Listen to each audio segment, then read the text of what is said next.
esteirar e se engajar, e terão 6 meses para elaborar os seus planos de ação, que serão formalizados e depositados, digamos assim, na reunião de março de 2012, aqui em Brasília. Essas eram as informações que eu poderia lhes trazer num primeiro momento, e estou à disposição para qualquer pergunta oportunamente. Muito obrigado. Quero agradecer ao ministro Jorge Arges Sobrinho, ministro-chefe da Controladoria Geral da União, pela sua exposição.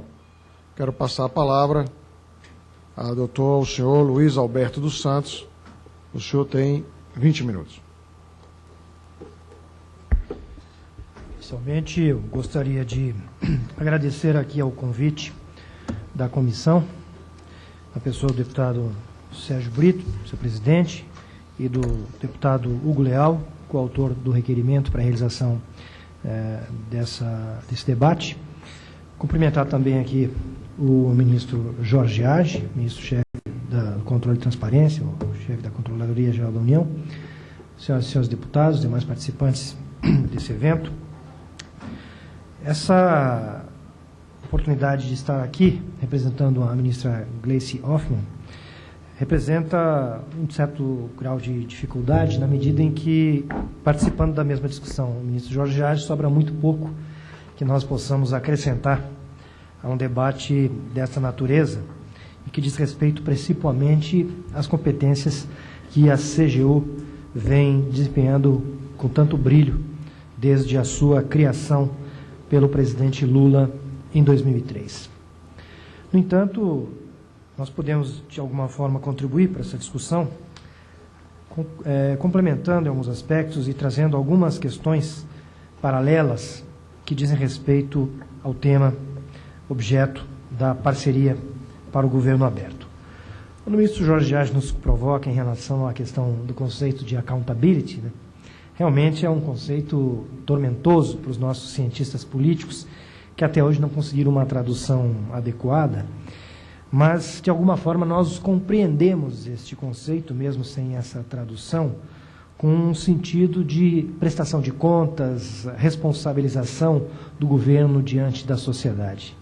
E este é, sem dúvida nenhuma, um conceito-chave, porque em todos os documentos que mediam a discussão sobre o governo aberto, e essa parceria, liderada presentemente pelo Brasil e pelos Estados Unidos da América, essa questão surge como uma questão fulcral.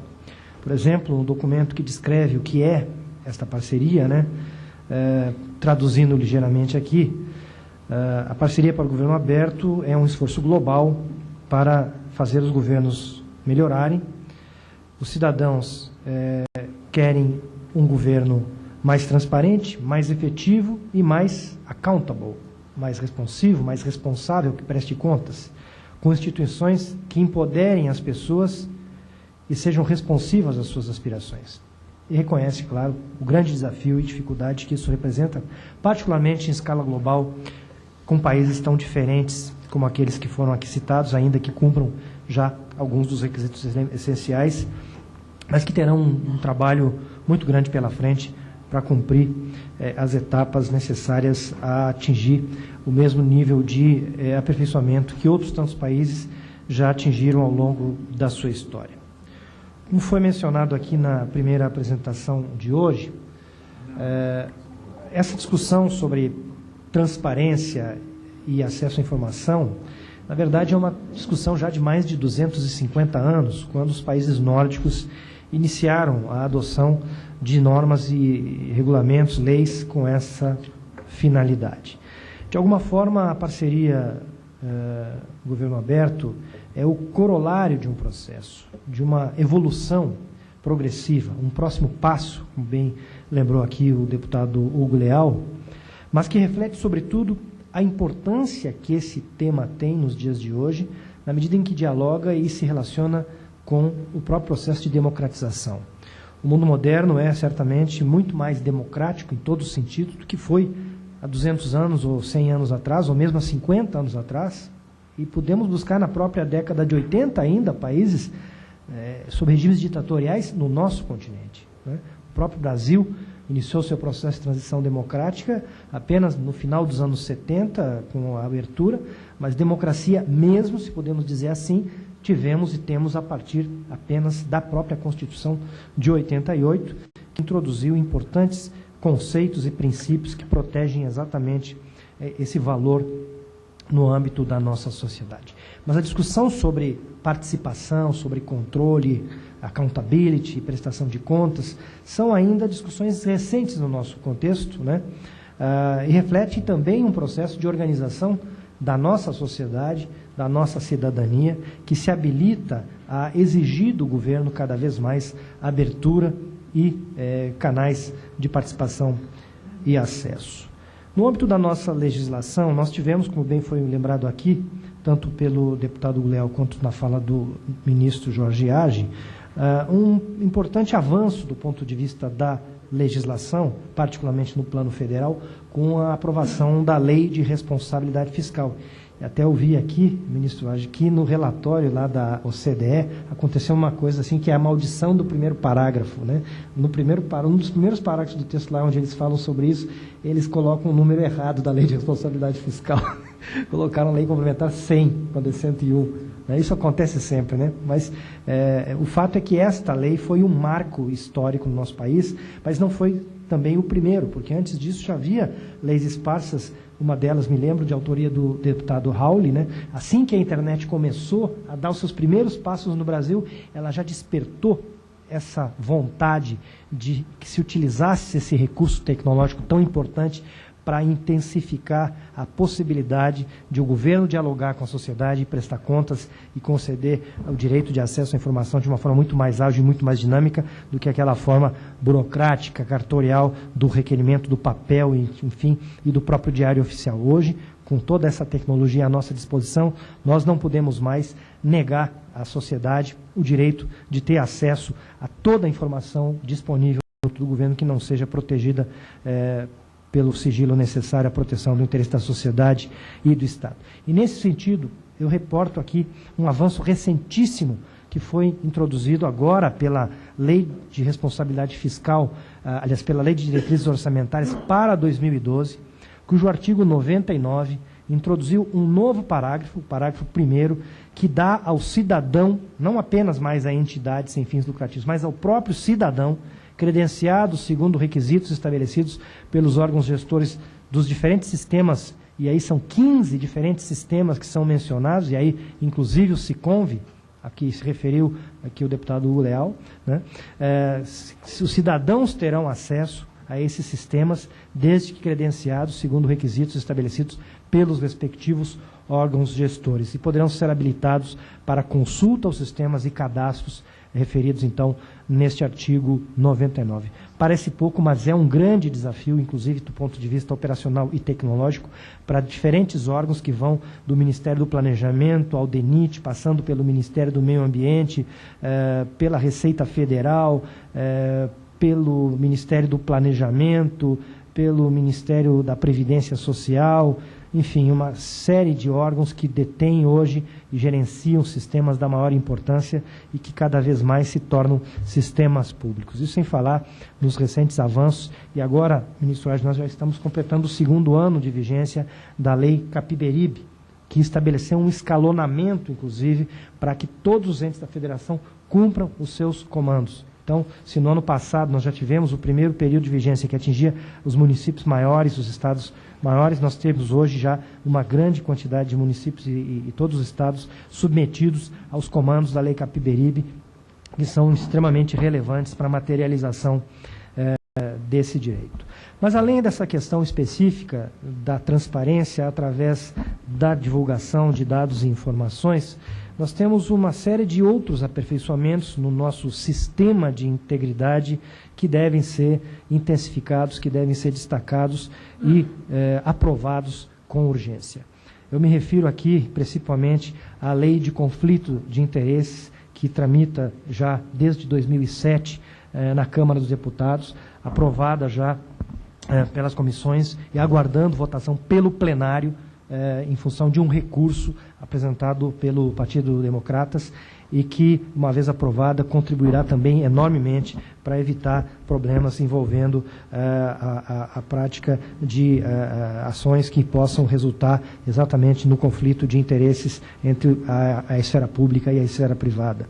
Nós temos uma discussão inconclusa no campo do Congresso Nacional, mas que hoje perpassa todos os poderes, que é a discussão sobre a lei de lobby, a regulamentação do lobby. Hoje, inclusive, um artigo muito interessante publicado no jornal Valor Econômico menciona exatamente essa necessidade de uma legislação que atenda à necessidade de que a atuação dos grupos de interesse, das representações de interesse no âmbito do Congresso Nacional e do âmbito do Poder Executivo e também do Poder Judiciário se dê de forma transparente, de forma clara, com a declaração de que interesse está sendo defendido, com que meios e através de relatórios que possam ser acessados por qualquer interessado.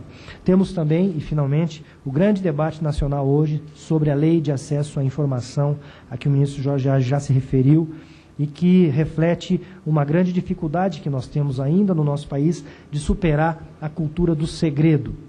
Infelizmente, há ainda importantes setores da nossa sociedade, e até mesmo no âmbito da administração pública, que entendem que uma lei de acesso à informação pode trazer grandes riscos, quando, na verdade, leis de acesso à informação hoje são adotadas em quase 100 países do mundo, com diferentes níveis e graus, obviamente, de acesso, mas que têm contribuído, como contribuíram no próprio caso norte-americano, como contribuíram no Canadá, como vem contribuindo no Chile e em outros países, para permitir que efetivamente o que é em muitos casos um direito previsto constitucionalmente possa efetivamente se materializar. E o caso brasileiro é sobretudo exemplar nesse aspecto, porque embora nós tenhamos provisão constitucional desde a Constituição de 1988, até hoje nós não tivemos de fato ainda uma legislação voltada para o acesso à informação. Tivemos leis voltadas à proteção, sim, do sigilo da informação. E esta proposição hoje, em tramitação no Senado Federal, projeto de lei número 41, traduzirá exatamente essa necessidade, a necessidade de que o cidadão possa dispor de instrumentos normativos que estabeleçam procedimentos e prazos para que a administração pública atenda às solicitações de informação, reveja os critérios para fixação de graus de sigilo e que graus de sigilo podem ser fixados e por que tempo, de forma mais amena do que temos hoje. Hoje nós temos regras bastante rígidas em relação a isso, mas que também assegure a salvaguarda e a proteção de dados pessoais, de que o Estado seja detentor, e que não é porque são dados de posse do Estado que são dados públicos. Temos que ter em mente, sim, a proteção e o sigilo e a salvaguarda dos dados pessoais, mas também, em muitos casos, também dados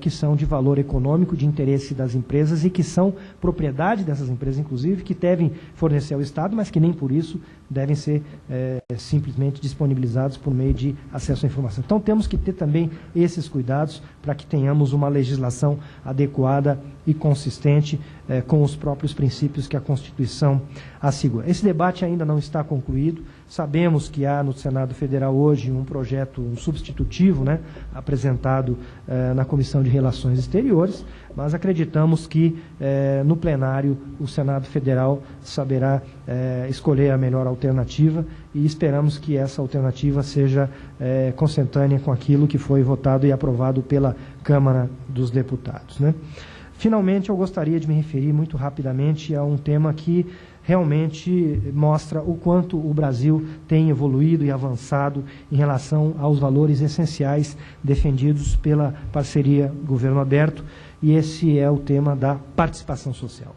O Brasil hoje é um dos países que tem o maior nível de participação social na sua administração pública, especialmente no plano federal, mas também no âmbito dos estados e nos municípios, e esse avanço decorre drasticamente da própria Constituição Federal de 1988. Hoje nós temos apenas no governo federal cerca de 90 conselhos e colegiados diferentes que detêm a participação, que propiciam a participação de diferentes setores da sociedade no processo de discussão e formulação de políticas públicas e, em muitos casos, até mesmo na deliberação sobre temas de interesse social, de interesse da sociedade. Temos no âmbito do nosso Congresso Nacional aqui, uma comissão de legislação participativa na Câmara dos Deputados, que tem desempenhado um importante papel como um canal de participação à sociedade, além, obviamente, da iniciativa popular em projetos de lei, que já foi responsável por importantes iniciativas, inclusive legislações de grande impacto no campo eleitoral. Nós temos hoje uma prática já consolidada, que foi aqui mencionada pelo ministro Jorge Arge, que é a realização das conferências nacionais de políticas públicas. Apenas no período de 2003 até 2010, nós tivemos a realização de 74 conferências. É uma prática já consolidada e que certamente continuará se expandindo ao longo do mandato da presidenta Dilma Rousseff, propiciando a participação de dezenas de milhares de cidadãos nas etapas locais, regionais e nacional. Temos um sistema de ouvidorias hoje também já bastante avançado no âmbito da administração pública federal, propiciando que o cidadão possa fazer chegar aos diferentes setores as suas reclamações e demandas. E uma experiência histórica já, em que o Brasil é mestre para inúmeros países, que é a experiência do orçamento participativo. Experiência de difícil replicação, como sabemos, do plano federal, mas que no âmbito dos estados e dos municípios já está consolidado. Eu mencionava há pouco tempo atrás, num evento que tive a honra de participar em Viena, organizado pelas Nações Unidas, que apenas numa experiência, que é a que historicamente está melhor identificada, que é a de Porto Alegre, apenas numa única rodada do orçamento participativo, mais de 60 mil cidadãos porto-alegrenses participaram do processo de elaboração do orçamento daquela capital. E essa experiência já tão elaborada é muito provocativa, e hoje há uma quantidade significativa. O último dado de que eu tenho informação eram mais de 180 cidades no Brasil que adotavam alguma forma de orçamento participativo. O orçamento participativo é apenas uma das formas, evidentemente, de participação na gestão pública, sendo que os conselhos locais e estaduais de políticas públicas nos diferentes setores que vão da assistência social, saúde e educação são extremamente importantes como canais desta participação. Mas é preciso, e o deputado Léo manifestou aqui essa preocupação, que nós asseguremos, de fato, que haja efetividade nessa participação, para que nós não caiamos naquilo que é tão comum na nossa tradição ibérica, que é o formalismo. Ou seja, se cria uma coisa no papel, se anuncia, mas na prática não funciona ou não responde aos anseios e aspirações da sociedade. E essa é uma discussão que envolve também o conceito de cansaço ou de fadiga da participação. Na medida em que os cidadãos ou os grupos que se organizam para participar não tiverem respostas, não tiverem resultados dessa participação, resultados concretos, evidentemente que a participação perde relevância, perde interesse e passa a ser apenas e tão somente mais uma etapa que não atende ao seu propósito. É preciso enfrentar, portanto, dois tipos de problema. O problema dos resultados, mas também o das oportunidades, ou seja, de propiciar aqueles que são capazes, mas não querem, participem, motivando a sociedade, mas também de permitir que aqueles que querem participar, mas não têm ainda a capacidade necessária, que possam absorver e possam adquirir essas capacidades para poder participar. Nesse sentido, a Secretaria-Geral da Presidência da República vem já há alguns anos intensificando esforços no sentido de justamente ampliar o acesso das representações da sociedade, dos diferentes segmentos da sociedade, através de cursos de formação para a participação social. Há um convênio, inclusive, com a Universidade Federal de Minas Gerais, que tem proporcionado, através de educação à distância, importantes experiências nessa área, viabilizando, então, uma maior qualificação da sociedade e um incentivo à própria organização da sociedade para que possa participar.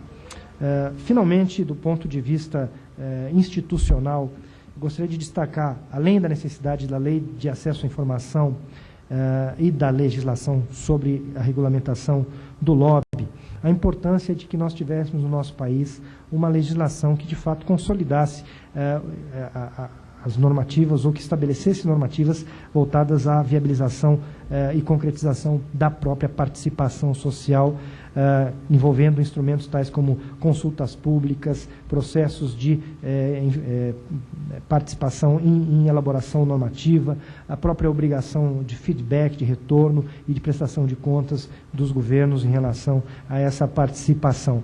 Acredito que a própria conferência que será realizada neste ano, que o ministro Jorge Hage mencionou aqui, sobre participação e controle, será um importante fórum para essa discussão e certamente trará contribuições importantes. E, finalmente, eu queria registrar que, em relação à parceria do Governo Aberto, nós estamos concluindo, a pedido da própria Controladoria Geral da União, a elaboração de um decreto voltado principalmente à institucionalização do Plano de Ação Nacional sobre o Governo Aberto, com as suas diretrizes, os seus objetivos, assim como a sua estrutura de governança, composta por um comitê interministerial e um grupo executivo, que buscará cumprir efetivamente e dar seguimento aos compromissos já afirmados que serão reafirmados agora no mês de setembro pela presidenta Dilma Rousseff, de modo que as iniciativas já elaboradas possam, de fato, ter, ao longo dos anos, aí, a sua continuidade e a sua consolidação. Muito obrigado. Ok. Eu quero agradecer a exposição do senhor Luiz Alberto dos Santos, subchefe da Ação Governamental da Casa Civil da Presidência da República. Quero passar a palavra ao deputado Hugo Leal, autor do requerimento. Senhor presidente, senhores convidados, e o doutor Luiz Alberto iniciou a manifestação dele que seria difícil falar depois do ministro Jorge Hage, exatamente por causa da dificuldade. Pelo elenco de coisas que ele trouxe aqui, com certeza, se deixasse mais 20 minutos, ele poderia explorar. Mas, presidente, exatamente esse era o principal objetivo deste fórum. Quando nós sugerimos a Vossa Excelência, como presidente dessa comissão, era ouvir por parte do ministro Jorge Hage, que foi o representante das primeiras reuniões, e depois o encontro do embaixador, do nosso chanceler patriota, que junto com a ministra Hillary tiveram então a condução desse trabalho, mas sabemos o que era necessário, o que mais importante nós queríamos era saber onde estamos, onde queremos chegar, de onde saímos, onde estamos e onde nós queremos chegar. E me dei bastante satisfeito pela apresentação e pela detalhada apresentação feita pelo ministro Jorge Hage, e obviamente incorporando até alguns outros conhecimentos à matéria que foi trazida aqui hoje. E falo isso exatamente pela necessidade que nós vamos ter daqui para frente para poder estabelecer uma sintonia fina entre o que o Legislativo está propondo, o que o Legislativo está discutindo e, obviamente, o que o Executivo está dialogando, como o Executivo está dialogando com a sociedade. Senão, é uma interferência.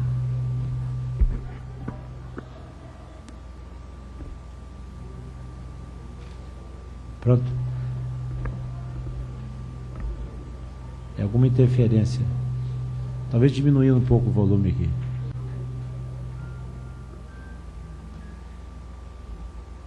Bom, isso deve ser o eco da transparência, que deve estar ecoando. Agora, senhor presidente, eu queria fazer um outro destaque aqui, que é interessante nossa casa legislativa, no Congresso Nacional como um todo. Se nós estivéssemos discutindo aqui, se esse encontro se fosse para discutir algum ponto específico, que foi foco de corrupção, que foi foco, esse plenário estaria cheio. Né, ministro? O senhor já foi convidado algumas vezes para falar de foco, várias vezes para falar de algumas coisas específicas, de um desvio específico. Nós estamos tratando aqui exatamente de como não acontecer isso. Mas isso não atrai. Né? A prevenção não atrai, só o que atrai é o foco, é o escândalo, é a luz. Então, essa ideia de trazer esse debate a essa comissão, dentro dessa linha do OGP, que é a assinatura, é para mostrar que nós estamos bastante avançados. Nós já avançamos, nós já caminhamos muito, a despeito do que as outras pessoas pensam. O Brasil tem exemplos significativos, tanto para os nossos Estados-membros, quanto para as outras nações. Exemplo significativo, nós vimos aqui. Eu tive a oportunidade de atuar aqui nessa Casa Legislativa em 97, 98, quando o doutor Luiz Alberto ainda era assessor do Partido dos Trabalhadores aqui nessa casa, eu era assessor de um outro partido, Partido Democrático Trabalhista, e durante 2 anos aqui nessa casa, em 97, 98, depois tive a oportunidade de ser secretário de Estado de Administração, exatamente no período de 99 a 2002, quando houve essa grande modificação do pregão eletrônico, essa modificação da Lei de Responsabilidade Fiscal. E vejo com bastante entusiasmo, diferente de outras pessoas que querem só no negativismo, ou só no escândalo. Eu vejo que que esse é o caminho fundamental, quer dizer, quanto mais aberto, quanto mais transparente, quanto mais óbvio o trabalho, mais fácil da sociedade acompanhar.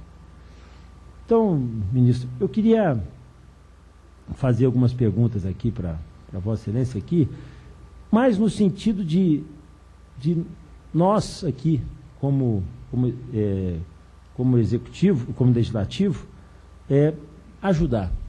O que nós aqui, como parlamentares, membros do Congresso Nacional, especificamente da Câmara dos Deputados, podemos fazer, além de divulgar, né, nosso esforço hercúleo em divulgar uma matéria como essa, em que ações nós podemos, onde nós podemos atuar mais?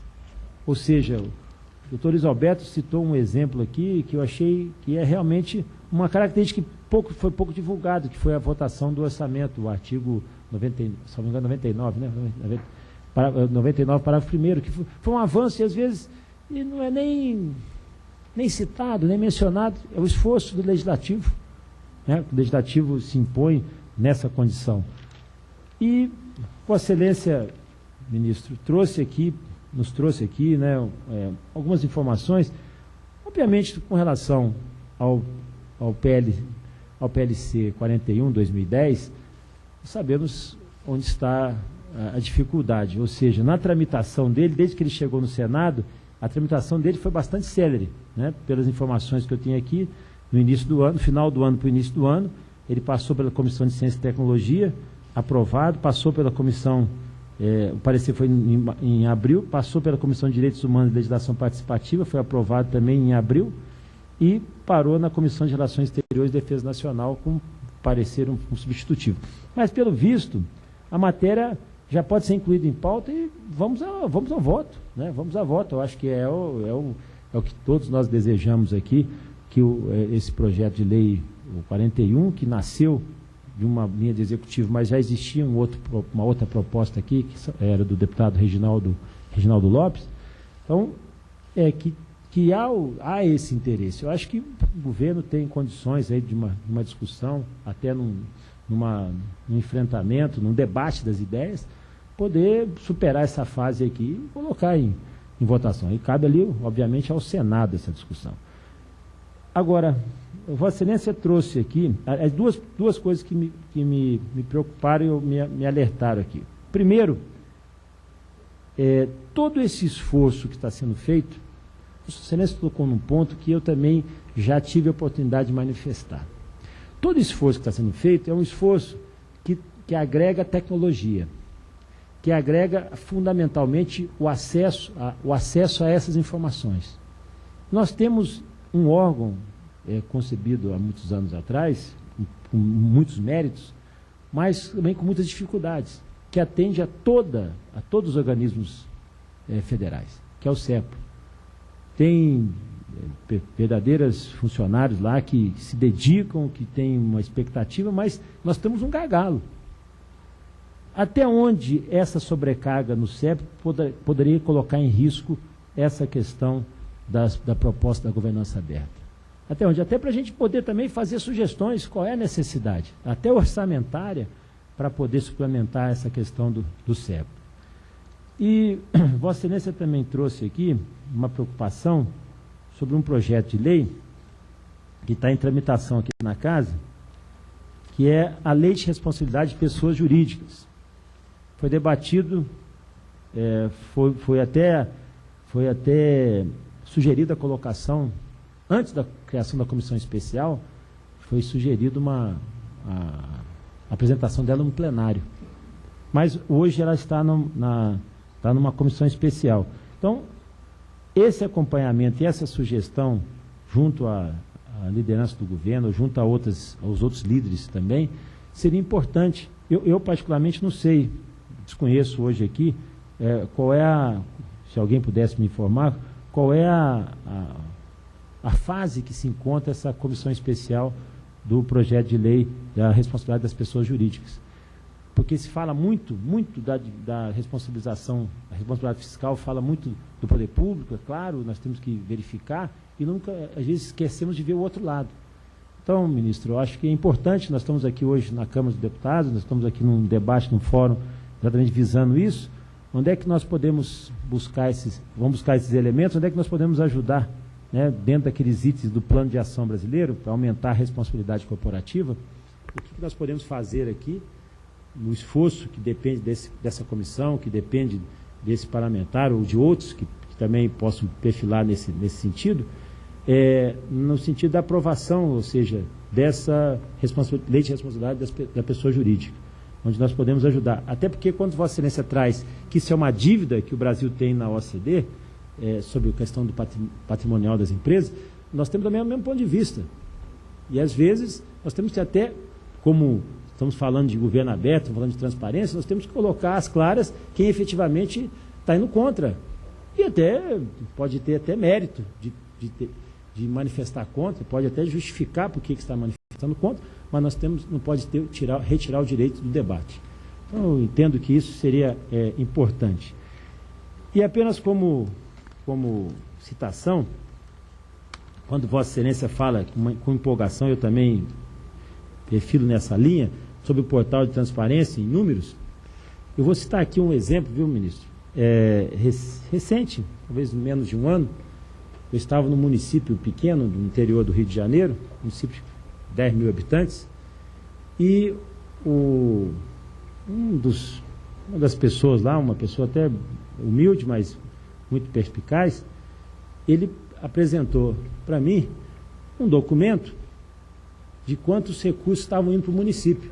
Olha, chegou esse recurso para o FNDE, chegou esse recurso do FNDE, chegou repassado esse recurso do Ministério das Cidades. Eu falei assim, de onde você pegou isso? Ele falou assim, olha, eu cadastrei meu e-mail e eu recebi e-mail do site da Transparência Brasil. Aí eu fui comentar isso com o prefeito, por isso que eu prefiro não trazer o nome aqui. Ele falou assim, isso ainda vai complicar a minha vida. Ou seja, mas eu acho que a gente aprende uma lição porque as pessoas não estão acostumadas ainda. Olha, o tamanho desse instrumento, no momento que ele for utilizado, eu também me preocupo, não só porque nós já temos uma estrutura consolidada, porque a Constituição já manifesta no seu artigo 5º, no seu artigo 216, já fala da concepção das informações, mas no momento que nós aprovarmos esse projeto de lei, o PL 41, eu também temo pelo nível de informações que isso possa gerar em busca das informações. Mas ainda acho que isso é uma questão cultural. É cultural no país. Nós não temos essa tendência de buscar a prestação de contas, a não ser que fira nosso interesse ali pecuniário pessoal. Às vezes nem em condomínio, quando você chama alguém para ser síndico, para acompanhar para o Conselho Fiscal, as pessoas se rejeitam, sabendo que ali ela paga também, mesmo que seja uma relação privada. Então, nós não temos essa cultura, não temos que mudar essa cultura. E aí vejo com empolgação também esse trabalho que eu já vi realizado na prática, desse programa de olho vivo no dinheiro, nas escolas públicas, essa discussão, quer dizer, aprender a lidar no dia a dia com essa questão das informações. Mas acho, e aí pergunto a opinião de Vossa Excelência, tirando as entidades, as ONGs, entidades que trabalham nesse setor, quer dizer, quem é hoje potencial, vamos tirar as ONGs e tirando o parlamento, quem é hoje os que mais se apresentam, quer dizer, como entidade, pessoas físicas ou pessoas jurídicas nesse sistema, quem mais busca essas informações? A gente tem como levantar nesses 3 milhões de acessos, nessas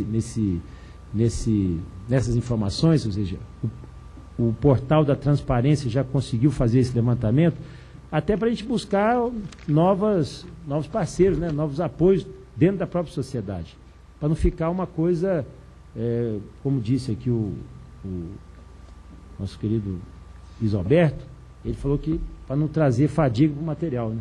Porque às vezes você vai utilizando, as pessoas ou não vai tendo acesso, vai cansando de buscar o acesso, cansando e acaba desistindo. E todas as vezes que alguém vai tentar buscar, você fala, não vai não, porque você não vai ter resposta. Então, quem são essas pessoas para a gente continuar estimulando esse tipo de trabalho? Então, em que nós poderíamos evoluir aqui? Como é que nós poderíamos trazer aqui uma segunda etapa desse OGP? Como eu disse anteriormente, na apresentação dos representantes diplomáticos, nós estamos falando da primeira etapa. Vossa Excelência trouxe aqui o descritivo da primeira etapa.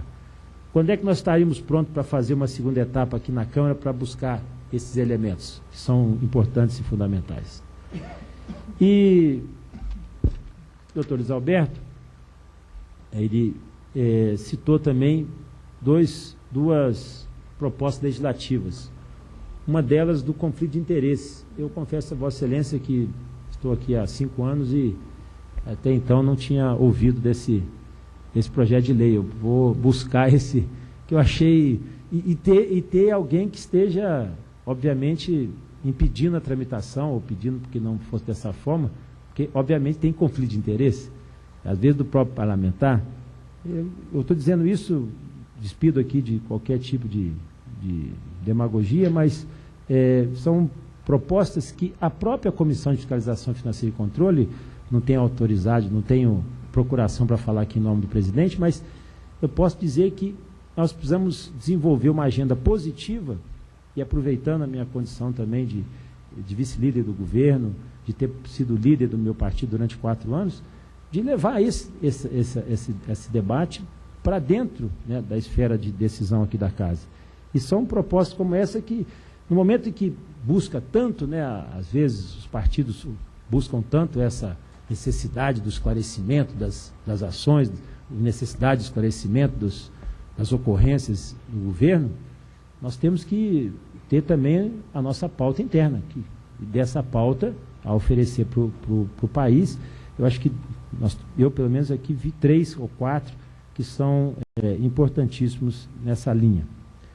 E aqui já no encerramento, Vossa Excelência falou 2 coisas que me chamaram a atenção. Primeiro, a questão do Plano Nacional do Governo Aberto, como é que isso está, como é que essa conciliação está dando com essa proposta da CGU, e a questão da experiência neste sentido da qualificação de participação social. Se pudesse definir um pouco melhor como está ocorrendo, para mim seria também bastante interessante.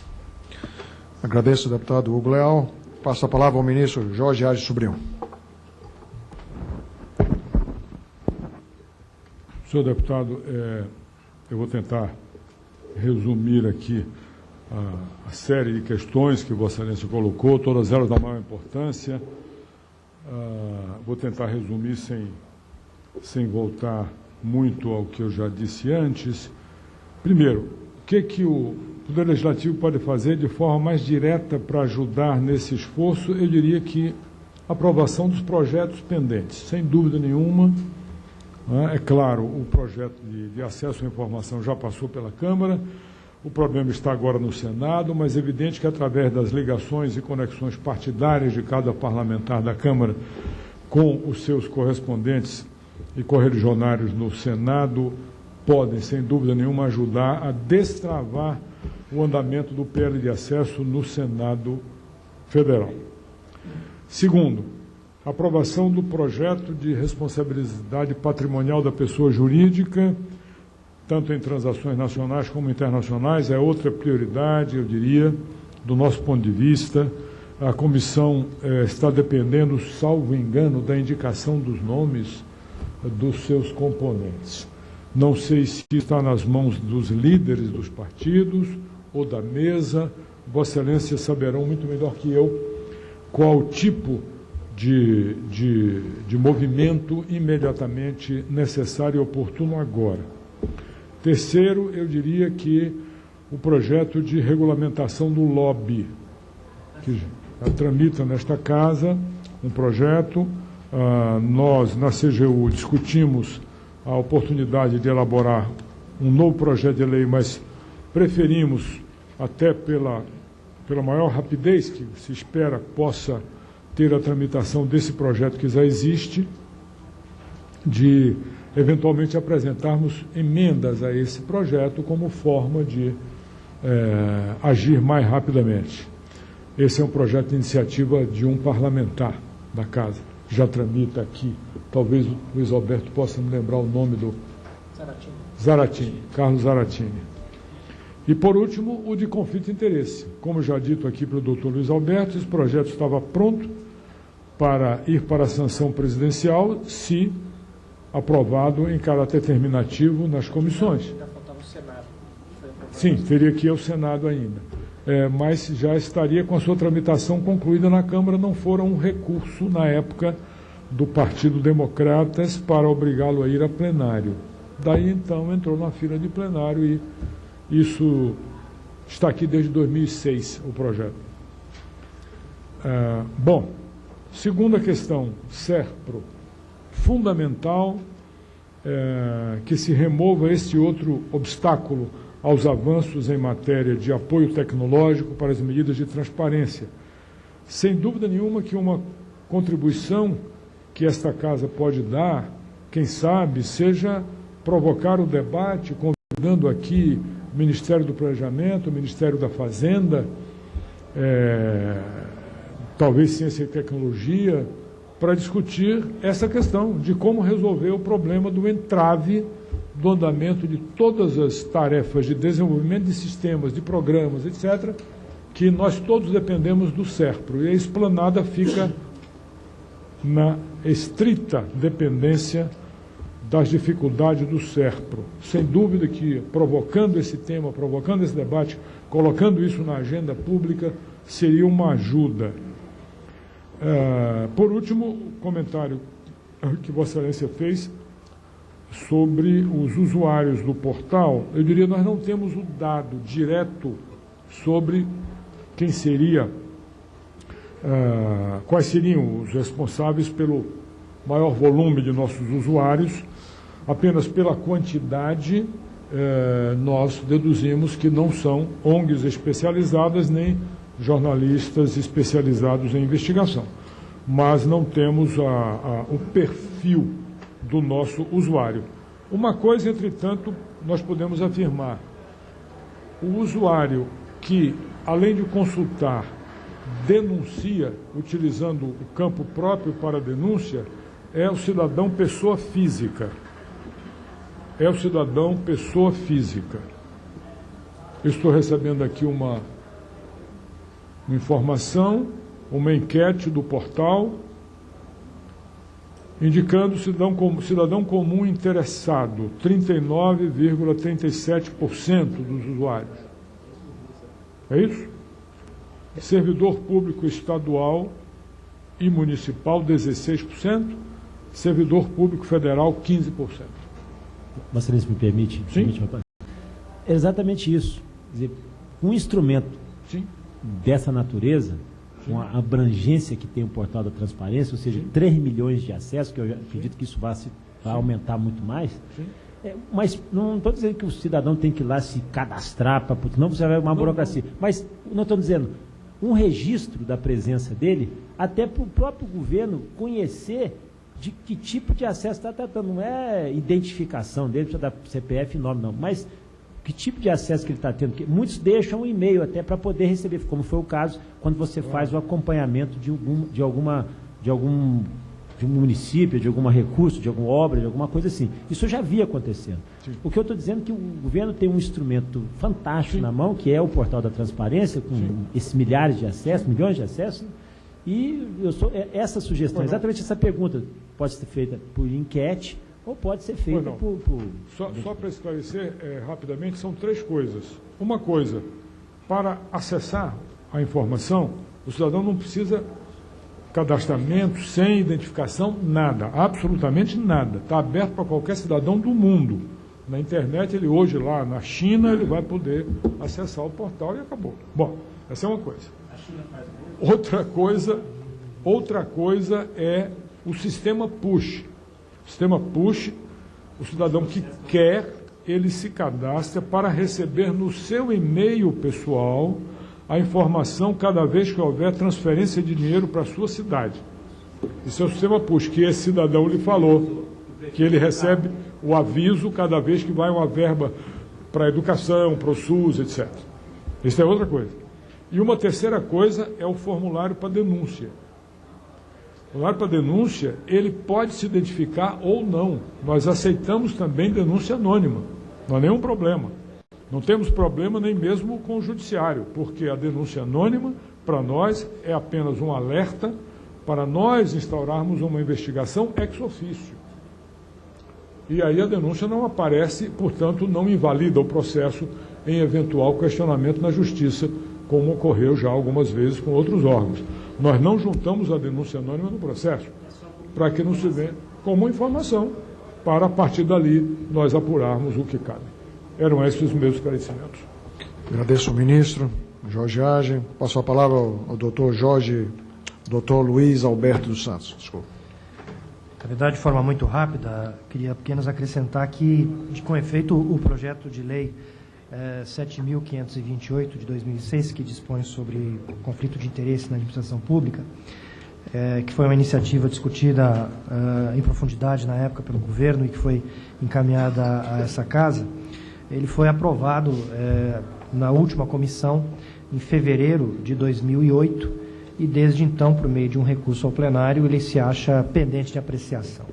Se aprovado, esse projeto terá um importante impacto na medida em que disciplina não apenas as situações em que ocorre ou há potencial de ocorrência de conflito de interesse, prevenindo assim possibilidades e riscos, né, no âmbito da administração pública que possam acarretar exposição do agente público e até mesmo corrupção, mas disciplinando, inclusive, de uma forma muito mais consistente do que a que temos ainda hoje, o Instituto da Quarentena, que é fundamental e que atende, inclusive, à necessidade de dispositivo constitucional que prevê a necessidade da regulamentação dessas hipóteses em que o agente público tem acesso a informações privilegiadas e que, por isso mesmo, precisa cumprir esse período de resguardo quando deixa o cargo.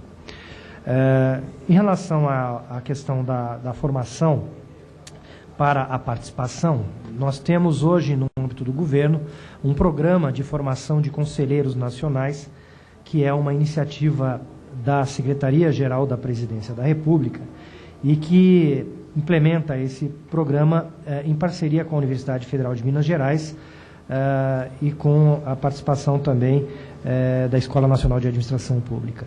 É uma iniciativa que oferece às expensas da própria Secretaria-Geral da Presidência da República, portanto, do Orçamento da União, a oportunidade de qualificação para pessoas que participem e atuem em organizações da sociedade civil, de modo a que essa participação possa se dar de forma mais qualificada.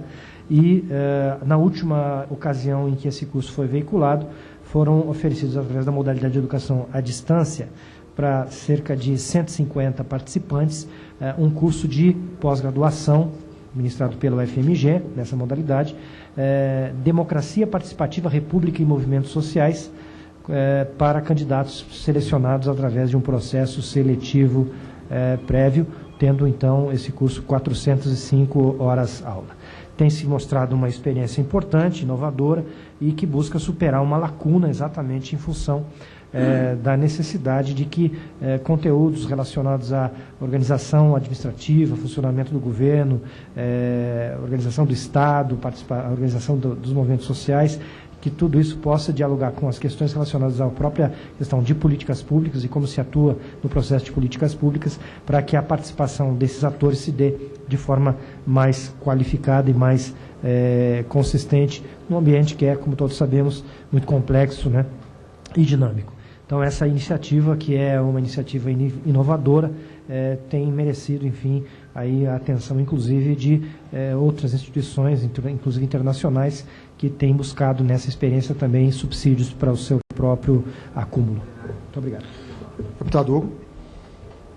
Não, o desejo era exatamente esse, ouvir um pouco essas duas manifestações, posição oficial do governo,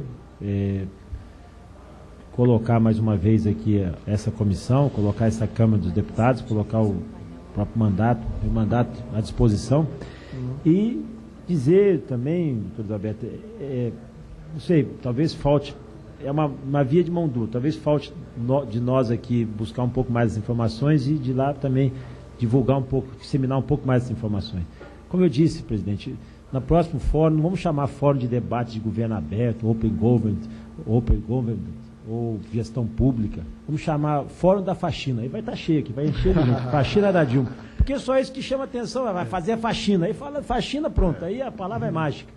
Então, acho que a gente tem que mudar, é o conceito, acho que a gente tem que mudar aqui o nome do porque é impressionante, as informações que são prestadas aqui, eu digo tanto para o governo quanto para a oposição, para todos, né? Nós estamos falando de situações de prevenção, nós estamos falando de processo de evolução, eu acho que para o país interessa muito mais isso do que ficar naquela velha dicotomia de que o certo e o errado e uma discussão só filosófica. Aqui nós estamos falando de coisas concretas.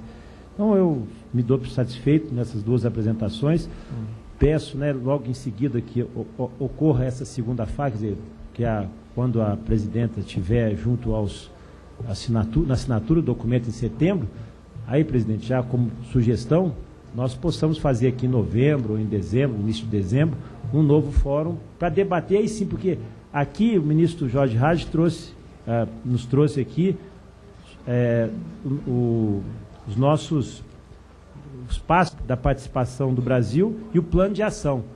O ideal é a gente depois, ministro, por sugestão aqui, nós vemos como serão os planos de ação dos outros governos. Talvez a gente possa estimular aqui também e ter alguma proposta, como Vossa Excelência trouxe mesmo aquela questão da Estônia, trazer aqui para o nosso debate e até para o aproveitamento dessa Casa Legislativa. Eu me dou por satisfeito. Ok. Encerrando esse terceiro painel, Governo Aberto e o Poder Executivo, a Comissão de Fiscalização Financeira e Controle agradece penhoradamente a presença do ministro Jorge Hage Sobrinho, ministro do CGU, e sempre pronto, isso é aqui um testemunho do presidente da Comissão de Fiscalização Financeira e Controle, que a todo momento que a comissão convida o ministro para vir a esta casa, ele prontamente se oferece, e eu quero colocar isso em público, porque nós estamos transmitindo pela TV Câmara para o Brasil inteiro, ministro. A sua presença aqui nos honra muito, sempre, para poder esclarecer, dar as ideias, trazer o que está acontecendo em relação à Controladoria Geral da União. Muito obrigado. Viu? A sua presença é muito importante sempre aqui.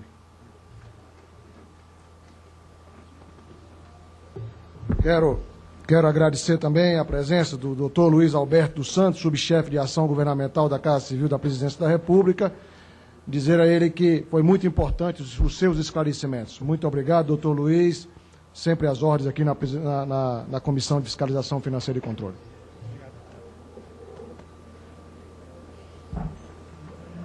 Vamos passar ao quarto painel, Governo Aberto e o Poder Legislativo.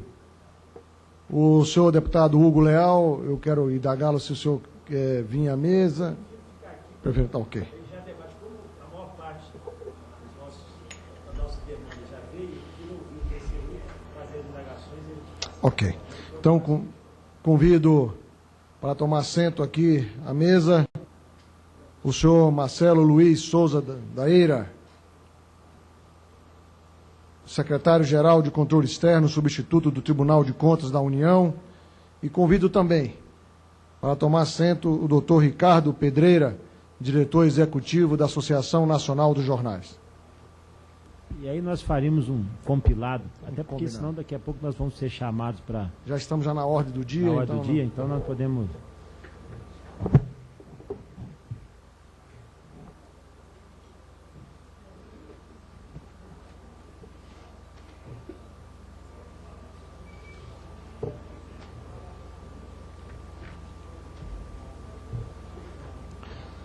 Então, quero passar a palavra ao senhor Marcelo Luiz Souza da Eira, secretário-geral de Controle Externo, substituto do Tribunal de Contas da União. O senhor tem 20 minutos.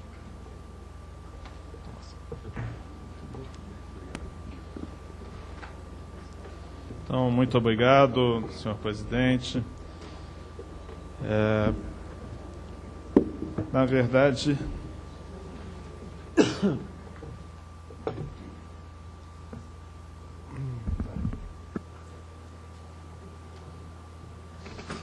Então, na verdade, é uma apresentação rápida, não pretendendo ser repetitivo em relação aos temas que já foram apresentados.